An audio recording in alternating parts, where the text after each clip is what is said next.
আরে চারিদিকে খালি এআই এআই আর এআই শুনছেন তো? এই আর্টিফিশিয়াল ইন্টেলিজেন্স কি আসলেই আমাদের লাইফ একদম পাল্টে দেবে, নাকি এমন দিন আসবে যখন আমাদের চাকরিগুলোই আর থাকবে না? বস, আজকের ভিডিওতে একদম সব ক্লিয়ার করে দেব।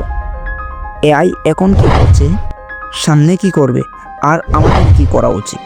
তো এআই বা আর্টিফিশিয়াল ইন্টেলিজেন্স জিনিসটা আসলেই কি? একদম সোজা ভাষায় বললেন, এটা এমন একটা টেকনোলজি যেটা মানুষের মতো চিন্তা করতে পারে আর শিখতে পারে।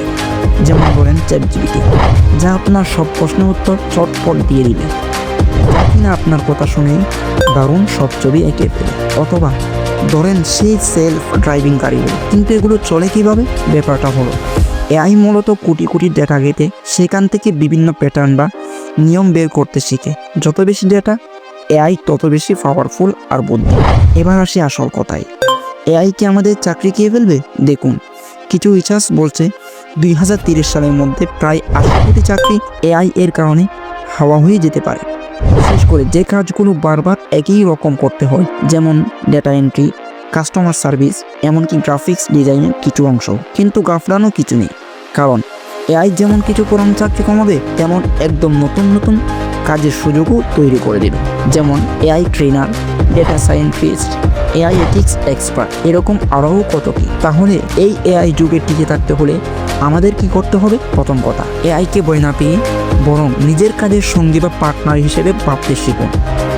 আর কয়েকটা জরুরি স্কিল নিজের মধ্যে ডেভেলপ করে যারা টেকনোলজিতে ভালো, তারা তো আজই নেমে পড়তে পারে। প্রোজেরা, ইউডেমি, ইউটিউব, সবখানেই এআই শেখানো হাজার রিসার্চ আছে। একটা নতুন স্কিল শিখে ফেললেই আপনি কিন্তু এক কদম এগিয়ে গেলেন। দেখুন, এআই আমাদের ভবিষ্যৎ, এটা নিয়ে কোনো সন্দেহ নেই, কিন্তু এই ভবিষ্যতের ড্রাইভিং সিটে আপনিও থাকতে পারেন। নিজেকে আপগ্রেড করুন, নতুন জিনিস শিখুন, আর এই অটোমেশনের স্রোতে নিজেকে আরও শক্তিশালী করে তুলুন। ভিডিওটা কাজের মনে হলে অবশ্যই লাইক দিন, বন্ধুদের সাথে শেয়ার করুন, আর কমেন্টে জানান আপনার কি মনে হয়। আর হ্যাঁ, সাবস্ক্রাইব করতে ভুলবেন না যেন।